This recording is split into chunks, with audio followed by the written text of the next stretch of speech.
Assalamu alaikum rahmatullahi wa barakatuhu. So we're going to start off with a little bit of a Ramadan prep. Alhamdulillah for the new shahadas and clear up a couple of misconceptions before y'all run into it. Because the closer to Ramadan, you'll start to hear more reminders. Okay? And due to certain schools of thoughts, some people have some differences. So being that this is Ramadan prep, we're going to discuss right now certain aspects about fasting. So due to certain schools of thoughts, everybody don't have the same opinion of when you should start eating and when you should stop, like as in Suhur. So what we're going to do is give a little aspect from Quran and Sunnah now with an explanation, and we're going to use Sahih Muslim and a clear up a misconception, inshallah ta'ala. So I don't know if all Hanafis, but there's a popular opinion, especially more and more in my area, and I do know for the new shahadas that I'm catering to, there is some that believe in their area that before you have to have your suhoor done 30 to 45 minutes before the adhan is called. Well, the adhan. So we're going to give an example because everybody is very used to their adhan clocks that's either on their phone or whatever they use, a tablet or laptop. Now, me personally, I don't use ISNA. Not saying that ISNA isn't correct, but I used the calculation with Qura, the university in Mecca, because their prayer times is closer to the hadiths and the sky, right? So like for instance, my clock is going to go off at 5:38 for Fajr. So according to them, by 5 o'clock, by around, just to make it safe, by 4:50 a.m., I have to be done eating and drinking. Okay? They generally, roughly 30 minutes mandatory, but they generally want to be done 45 minutes. So that's why they get that leeway 30 to 45 minutes. But 45 minutes is the hop. 30 minutes is permissible, like if you got up a little late. But anything under that, they say it's haram. As in, you're not, you ate past the time, so therefore your fast doesn't count. Okay? I want to make that clear.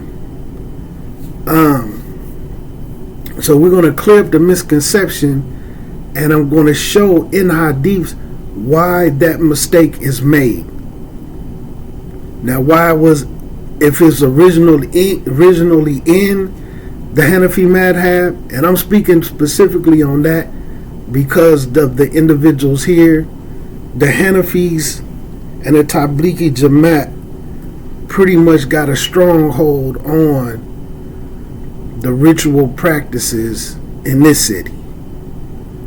Okay? So let's clear up a misconception and why that happened, and then we can see when you should stop eating and start fasting. And then eventually we'll get to the times when to break your fast. Because unfortunately, some people don't realize this, but unfortunately, some people break their fast too early also. Okay? Yeah. Trust me. It sounds strange, but some people break their fast when you can still see some blueness in the sky. You can still see some of the sun. You know? And then some of them will say, well, we're not going to get too deep into that, because this going to be short, inshallah. So we're going to use Sahih Muslim, and this is in the Sahihain, so this is also in Bukhari. This hadith, I think, matter of fact, I don't know if I looked in a book of hadiths and this isn't in it. Okay? But I'm using Sahih Muslim because of the explanation by Imam An-Nawawi. So this is how where it starts at, right? Which very few people, when you talk to them, a lot of people don't know this. During Ramadan, and some scholars say all of the time, right? Because we know there's the Iqamah. So some just feel like it was the Iqamah. Bilal is calling the Adhan, and then Ibn Maktoum is reciting the Iqamah. But once you get into the hadiths, you'll be able to see the difference. So anyway, during Ramadan, there would be two adhans. Bilal still called the adhan at the regular time that he always did. So even when you know about that, even outside of Ramadan, and you look at the hadiths, you will see when Bilal called the adhan, if the Rasul was praying, night prayer, tahajjud, he would hurry up and cap out his witr, and then he would lay in the bed and talk to Aisha. So that's letting you know there's some time to get to Salat. So you have to understand what the adhan was used for in the beginning and the way we use it. See, it was also like an alarm clock. Not like we already at the masjid and we finna line up and pray, and then somebody gonna call the Iqamah real quick. No, it was if you was in night prayer, end your night prayer, go get in wudu. If you had been sexually active with your spouse and y'all just fell asleep, wake up, go get in ghusl. So there's enough time for you to make ghusl and make it the Fajr. Okay? We don't necessarily, because of modern times, we don't necessarily do things, the adhan, that way. Because now we got it on our phones. We have a set time, a clock time, when we could come to the masjid, and somebody's going to call it when we get in there. So the reason why I'm pointing this out, because you have to know these things to understand why certain rulings was made. And then certain people who may just know the hadiths and they been doing it different in their areas, but they wasn't familiar with the context of the hadiths. They made a ruling based off the custom of what their people was doing. All right? A fiqh ruling, as they're going to call it. So as I explain that, so we're going to give you a little bit of the hadith, right? So Allah's messenger said, Bilal calls the adhan when it is still nighttime. Eat and drink until you hear Ibn Maktoum calling the adhan. So it's letting you know Bilal still calls the adhan at his regular time. You still eat and drink until you hear the adhan from Ibn Maktoum. So one, that dalil totally cancels out that you have to be done eating 30 to 45 minutes before the adhan is called. Okay? So, but the way hadith is broken down, because like right now I'm reading a short part from the long hadith to show you where they break down the rulings. Some people may have read the hadith without the Bilal part and just said eat and drink until you hear Ibn Maktoum call the adhan. So they take that as when the adhan is called. Where they come up with 35 minutes before it's called, I honestly don't know. And I can't say they say that worldwide, but I know they say that here. And I've seen people trying to adhere to it, and it's just like, and then even when I ask them about it, where y'all even get that from? It's in our mad hat. But again, like I always say, and I can't say it's worldwide, but here, when I ask them, show me the book that it's in, they never have it. Okay? So, but that rules out that there. Even if it's saying, even if you got this hadith and it says eat and drink until the adhan is called, and y'all don't have to Bilal that there's an adhan, a first adhan, why are y'all still saying stop eating 30 to 45 minutes before the adhan is called? And then anybody who's still eating or drinking after the adhan is called, their fast is invalid. Okay? So just to continue, another hadith from another chain of narration. I heard Allah's messenger say, sallallahu alayhi wa sallam, Bilal calls the adhan when it is still night, so eat and drink until you hear Ibn Maktoum calling the adhan, which he was a blind man, right? So here go another variation of the hadith where you can see where there's more rulings. The hadiths, they're longer. So Allah's messenger had two people called the adhan, Bilal and a blind man. His name was Ibn Maktoum. Allah's messenger said, Bilal calls the adhan when it is still night. Eat and drink until Ibn Maktoum calls the time of the adhan.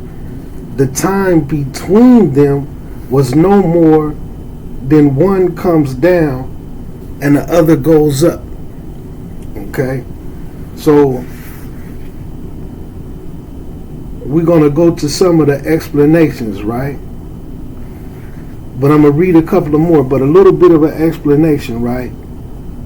Both Bilal and Ibn Maktoum always called the adhan for Fajr prayer. But Bilal went up early so that people would get up and start preparing for the prayer. Okay? In Ramadan, people would be having their meal to start the day of fasting. Still, Bilal called the adhan at the normal time. The Prophet sallallahu alaihi wasallam makes clear that this call is too early for the start of fasting. People may continue to eat and drink until the second call by Ibn Maktoum, even though the differences between the two calls is only a few minutes. Now, that's a little bit of poor misconception in the English translation, because they say even a few minutes. So when you look at some of the explanation of Imam An-Nawawi, not to make it too long, and then you familiar with more hadiths, you'll know it's way more than a few minutes. And I'm going to show you how, right?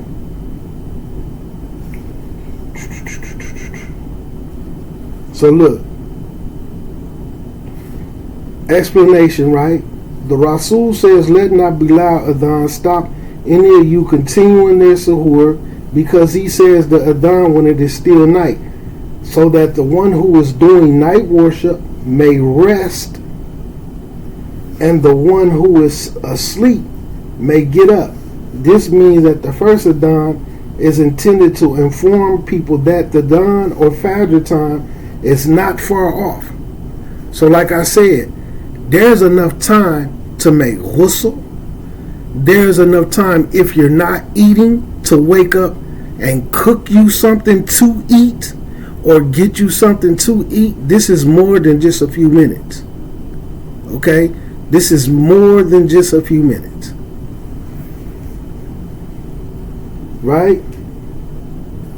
Thus, a person who is diligent in his night worship realized that it is time to have some rest or take a nap and start fresh. So like if you've been up praying through the whole night, you have enough time to take a nap or just lay down and rest. Because when you know from the other hadiths, the Rasul used to lay down and he would talk to Aisha. Okay, and this was outside of Ramadan as well. So it wasn't like, boom, the adhan is called, and then we get in the line the way we do it now. Okay? Now this is for Fajr. So the importance of this is knowing when you have to stop eating and drinking and what's the permissible times. And this is in accordance with the Quran ayat. Eat and drink until the daytime. Right? So but we're going to break that down. Right? So like it says, right, he may need to get some rest or take a nap and start afresh, or he may need to pray witr, right? So it's still, he can get him some witr in if he's still making tahajjud. There's enough time to cap it off with that one rakat, or get ready for the Fajr prayer, renewing his wudu, etc. On the other hand, those who are asleep may get up and prepare themselves for the Fajr prayer, even doing a short night prayer, or just praying one rakat for witr, if they had not done so previously, or have a meal if they intend to fast, or do the ablution in readiness for offering a prayer, as in if you need to make ghusl. So it's more than just a few minutes. And when you know how to look at the sky, you can really tell the difference. But the reason in reading that is so that people understand there was two adhans. So if you're told, and like I say with the new shahadas, just giving them a little information because they're going to be told. They're going to be told. I know what city they in. I'm familiar with some of the masjids there. So they're going to be told it. Okay? So keep in mind. And as for the dalil, ask them for the dalil, not them just telling it to you. And then have a look at the dalil that they're using. And then you can look at it and say, oh, okay, this right here is a misunderstanding of a hadith. This is a da'if hadith. Oh, this never even came from a hadith. This was based off the opinion, which was based off the opinion because this is what they was told. It was qiyas basically. Oh, they did qiyas off of something that they was told or what people was doing in their city. It was the custom for them to do it this way. If they could show you some dalil. Alright? So I just wanted to get that in and make that clear. Now, I guess we could talk about the day and night thing while we still got a couple of minutes. Let me bust that back open.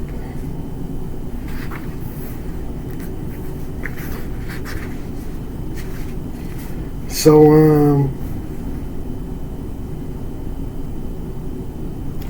okay. So,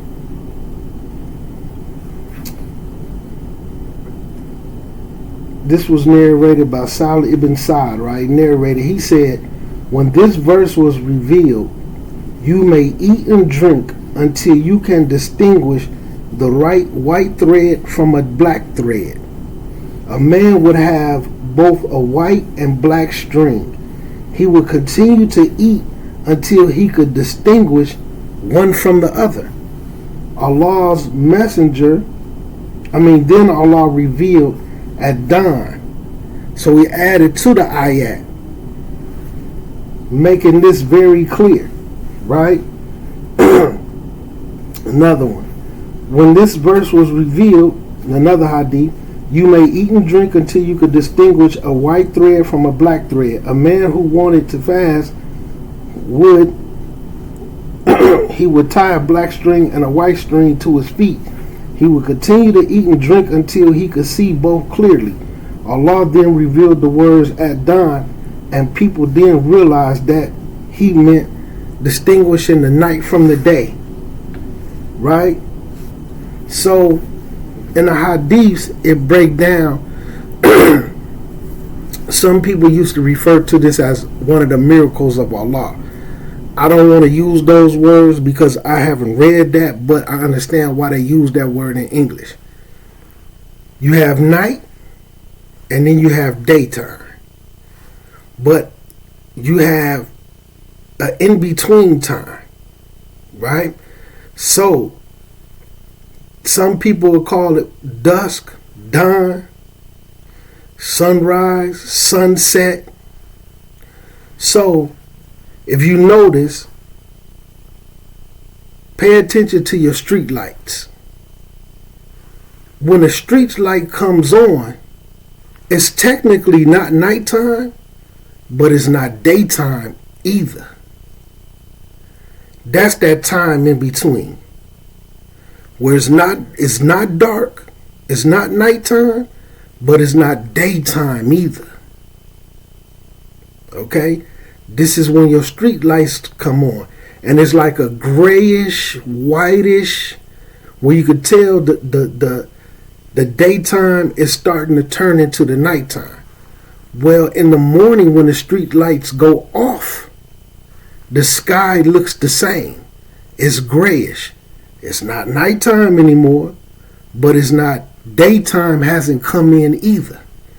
Those are your points of stop eating and start eating. Okay? So you can see as the nighttime, as a little bit of the light comes in, and then when the whiteness starts to spread, and you could tell that daylight is finna come in, start fasting. And then when the day comes around, and then that same point of time comes in, and it's getting ready to be nighttime, that's when you break your fast. That's how you could look at the sky and you could tell, because there's night and the day, and then there's those two times in between. You will see it in the morning when the night gets ready, when it gets ready to become daytime and the sun is getting ready to rise. You will start to see it. It's like a grayish, you know what I'm saying? It's like a gray area. Okay? You will see it in the morning. You'll see it when the morning time comes, and you will see it when it's starting to get dark. And all you have to do is just look at when the street lights is coming on. And that's why I inform new shahadas who really don't know how to look at the sky yet, and your masjid may be doing certain things. Pay attention to the street lights, because the street lights automatically come on when these times come in. Because like I said, sometimes the sun may just be hid behind a cloud, and like they say, if you could still see the top of the sun and there's some orangeness and all this other type of stuff, because some have a different opinion of when Maghrib starts. So they may go by Fajr prayer to Maghrib prayer as opposed to the times of the day. So for them, Maghrib comes in when the sun is still in the sky, but it got that orangeness, and you can still see the light. You can still even see the tip of the sun. Some of them break their fast at that time. I done seen them still be almost done eating before, because to them, that's the sun setting. The sun setting doesn't mean you don't see the sun anymore. You can still see the sun. You can still see this orangeness. You can still see the blueness in the sky. And it's based off a misconception of a hadith where you have to know what raw barley is, how long it takes to cook and prepare. But there's a hadith where it was basically, now they're in the desert, so it's a different, the sky look different when you're in an area that doesn't have street lights, lighting from buildings, houses, car lights. It just looked different, right? And I'm going to add in an extra benefit about Fajr and why I use the Adhan clock that I use, because it's closer to the hadiths. So due to these things and the differences that they have, some of them they have a difference of opinion when what the sky looks like and this and that, right? But when you look at the explanations, so the hadith with the Rasul, they was looking up when he said prepare this meal, which it was like some barley, so it had to cook, right? So he didn't say let's break our fast right now. So the Rasul, they said to the Rasul, but it's still some blueness in the sky. But he said just prepare the meal. He didn't say we're going to eat. But then he described when you see the darkness on this side, but it may be a little bit of light on this side, but no sun, you could just see a little bit of light, but the darkness is falling on this side, then break your fast.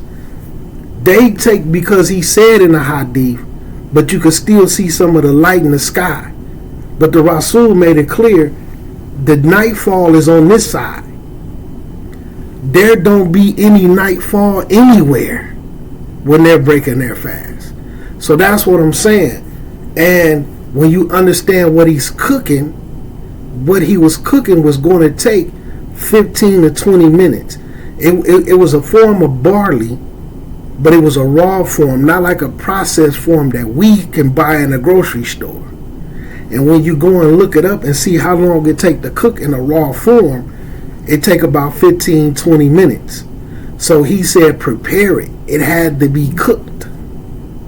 So by the time 15 minutes was going to pass, okay, that nightfall part would have had spread. But even when he's saying, the Rasul making it permissible, if you look to, because we know the sun rises in the east, what they call sunrise, and it's set in the west. So if you're looking towards the area where it's leaving and nightfall is coming down, so it's a little bit of dark, it's getting that gray, that little area is on this side, because we have seasons. So sometimes during the summer, because I always look at the sky all year round. So sometimes, like I've actually seen that. You don't see no sun.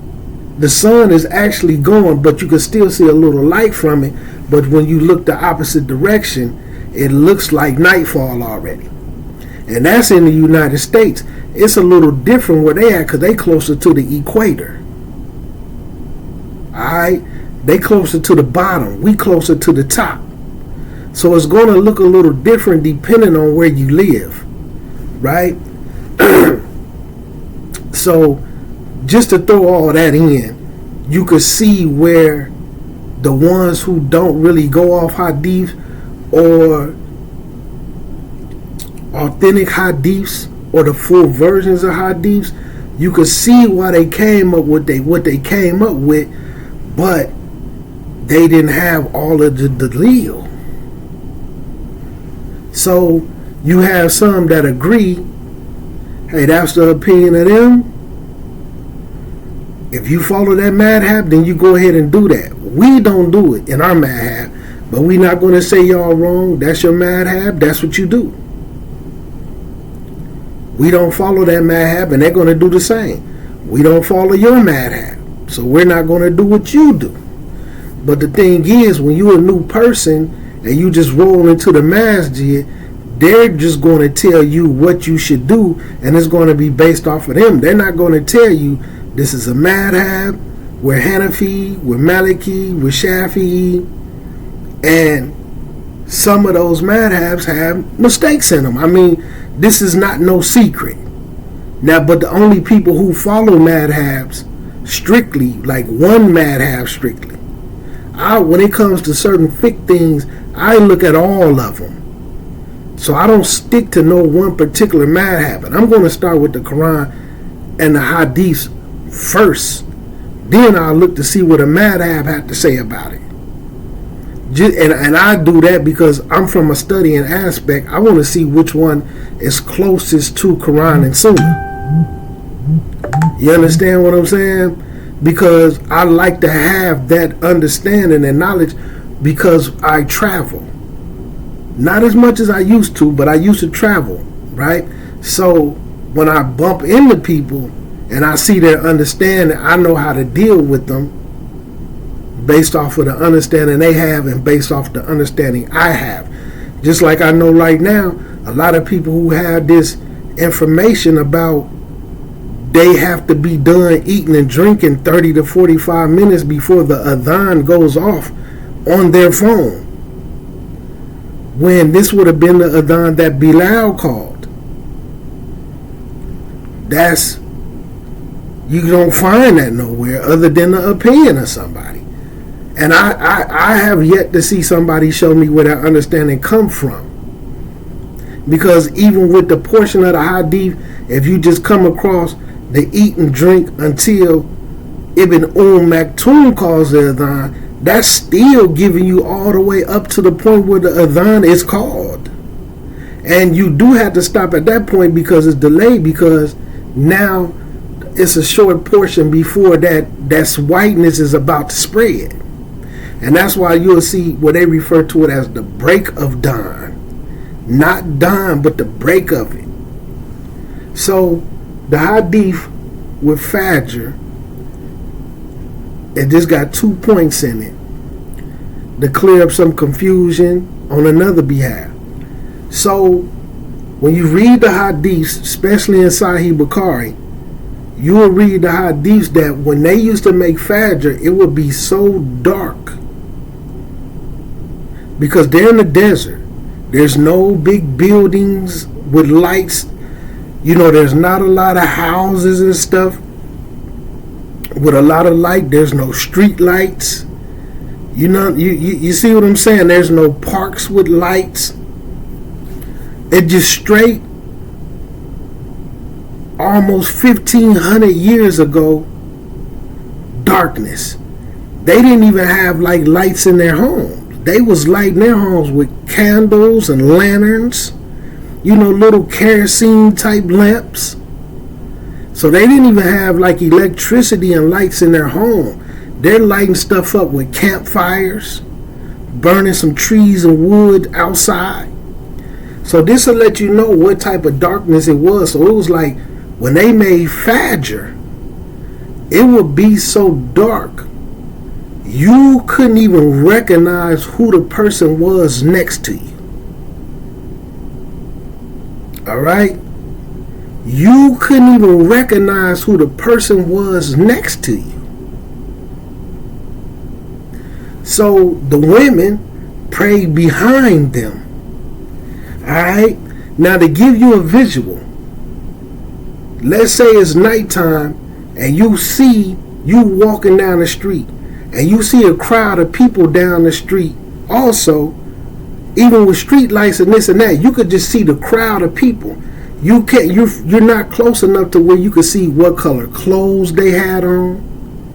They just basically look like all dark figures. So what it says was that when they would be walking away, the women prayed behind the men.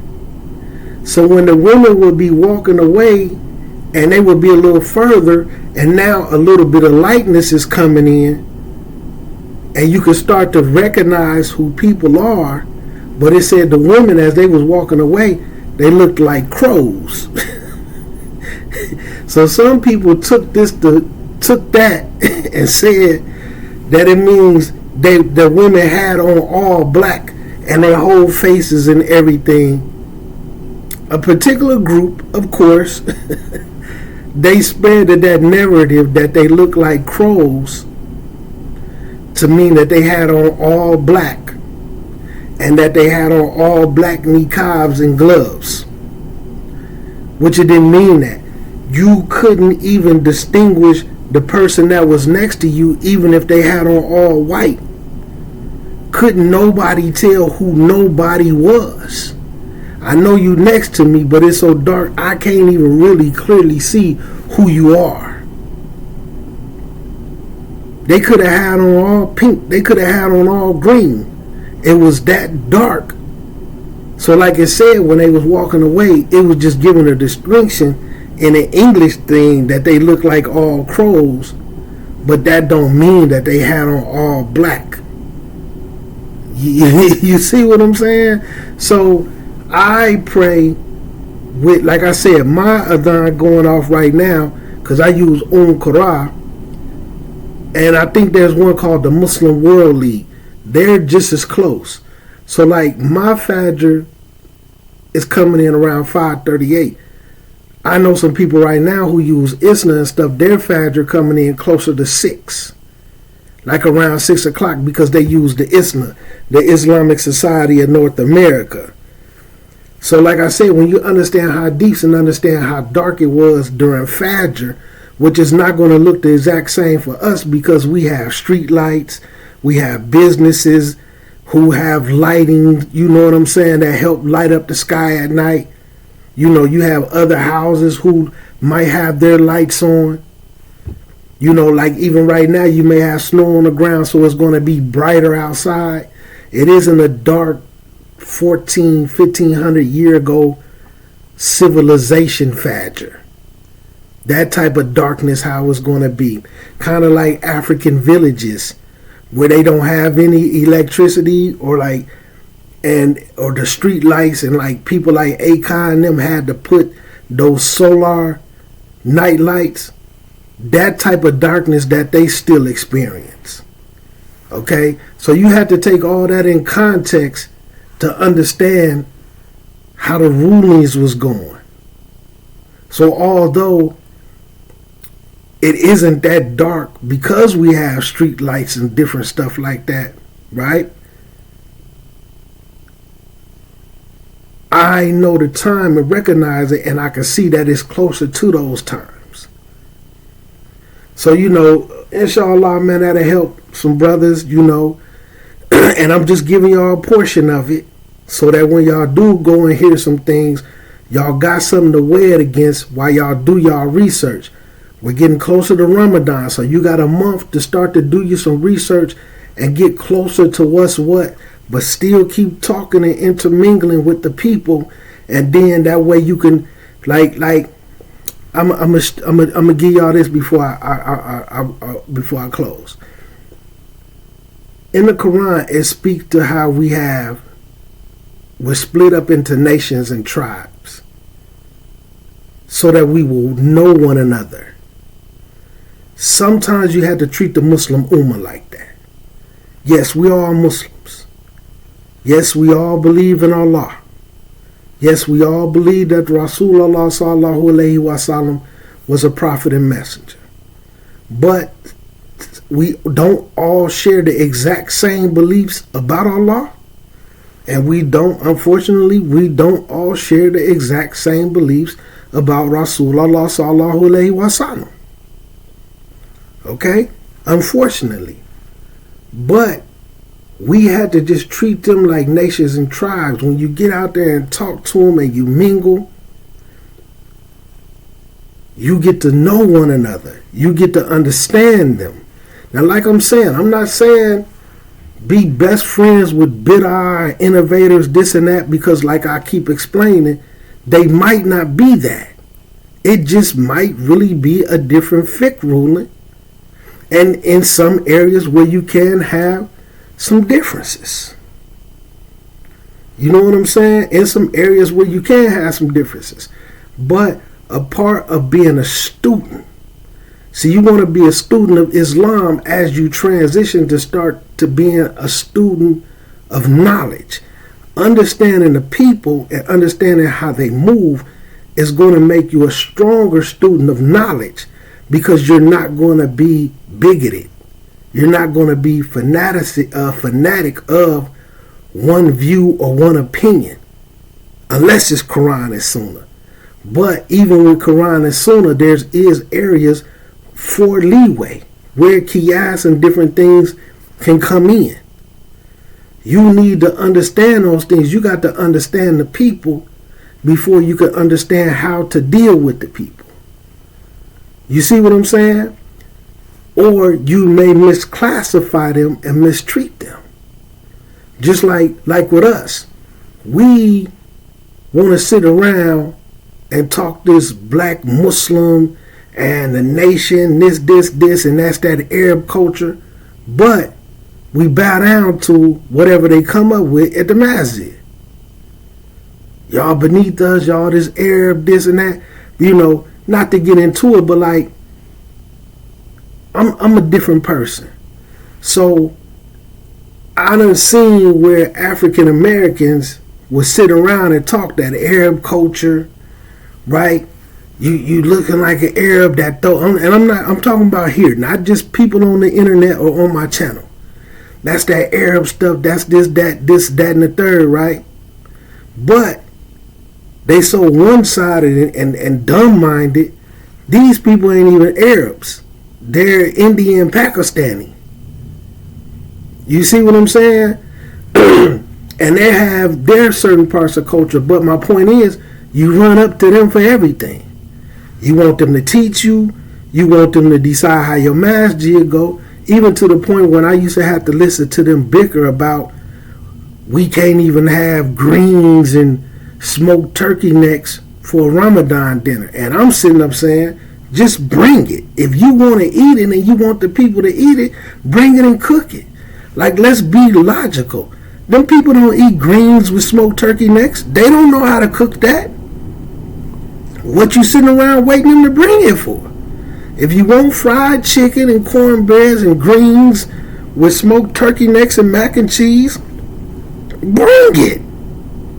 Oh, well, no, they might start, they might feel away. They might do this and that. Okay, well then be quiet. You don't want to solve no issues. You just want to whine and complain. If you're not gonna do nothing about it, like my man Rip writing them say, don't call me for the protest. Call me for the war. You understand? Call me for the war. Because I'm going to be the one who sit down and say, look, let's put some money together. Let's have whoever know, if the wives want to do it, whoever the best cook, let's have them whip up the greens, fry some chicken. I carry it in there by myself and put it on the table.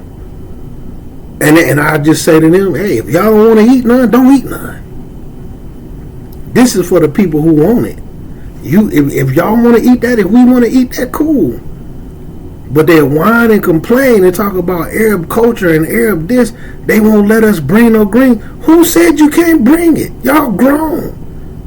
50, 60 years old. Y'all established this building and y'all let them take it from you.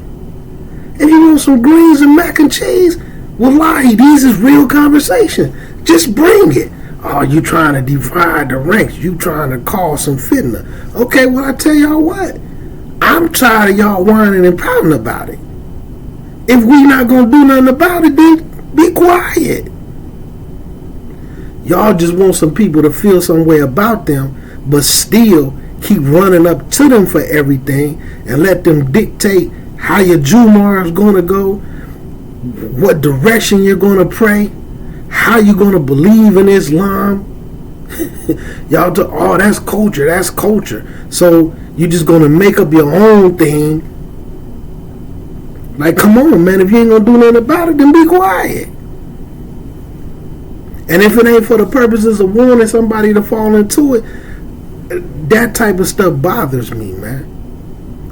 And if you're not going to learn your religion and go look at the Quran and Hadith by yourself, trust and believe, people are going to dictate how you follow your deen. And you're just not going to know any better. You see what I'm saying? So anyway, man, assalamu alaikum warahmatullahi wabarakatuh.